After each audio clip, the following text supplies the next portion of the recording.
Now, if you live in Florida, you might have heard of Mable Butler. She was a huge contributor in public service here in Florida, but did you know that she was the first black woman in Orlando City Council? Well, if you didn't, don't worry. I did some digging. Let's get into it. Now, to start this thing off, I gotta say, she's a Florida native, all right? She was born in Gainesville, but spent most of her time growing up in Jacksonville. But it's said that ever since a kid, she was always down for just like helping people. She ain't want nothing in return. Now, her, acts of kindness, throughout her life, it stuck with her. But when she graduated high school, right after that, she gets married. And then goes up to New York to go to college. But as soon as she graduates, she moved right back to Florida and moved to Orlando. Now, when she gets here to Florida, she gets right to work. It's somewhere around 1957, and the mayor at the time puts her on a committee. And this committee, their whole job, all right, was to make sure that people are getting treated fairly in public housing. And she did that job really well. She did it so well that they gave her a promotion. So she's now the director of the multi-purpose center in Orlando. And their whole, thing is to basically make sure that things are going well inside of the community, especially with the elderly. Y'all know Meals on Wheels? The company that, pre-make the food and send it out to, people? Yeah, she had a hand in that.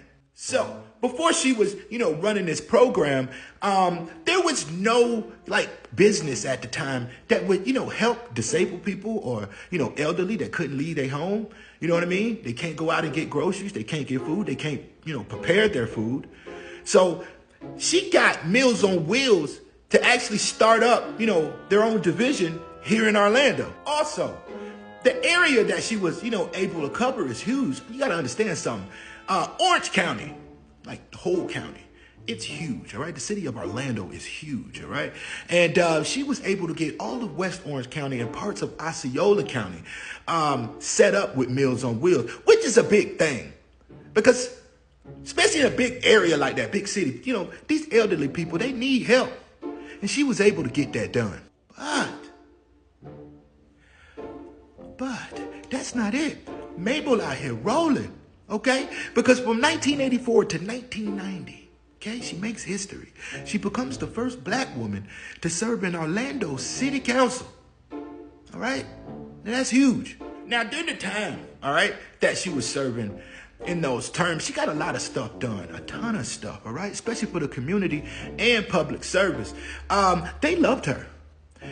They loved her. Matter of fact, that term, the 1984 to 1990, where she made history? Being the first black woman, all right? But right in 1990, she makes history again and becomes the first black person of the county council. I need y'all to like this because y'all don't understand how long it took me to be able to get all of that out. Also, the Orlando Human Relations Department also, started by her. Throughout her time frame, everything that she's been doing, they knew and they realized that, they needed to have basically this all the time just to make sure that nothing never happened. So they created that whole department, just because of the work that she was doing.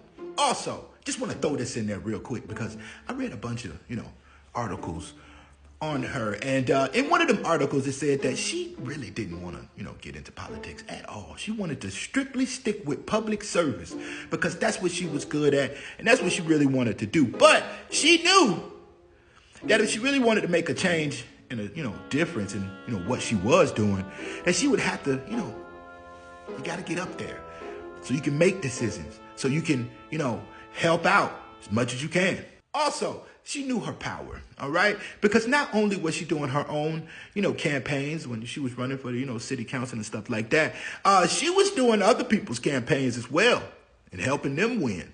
Now, Mabel, all right, she's accomplished a lot. Matter of fact, I ain't got enough time to go over all the things that she has accomplished. But the things that she has accomplished has turned her into this, iconic figure, especially in the Orlando area. And not only was she a, great member of society, she also just, gave back to the community in ways that a lot of people didn't. And we need that. Now, there is a center named after her in the Orlando area, and they have a few streets named after her, a few murals that are posted with her on it. But I'm going to be real with y'all, man. Mabel's still out here, all right? Mabel's still out here doing her thing at the age of 97. Y'all understand what I'm saying? Now, the last interview Mabel did was May 2024, all right? If there's anybody out there that know Mabel, her people, something like that, tell her we said what up, and we appreciate it. We're just trying to give her flowers. She deserves it. Now, real quick, all right?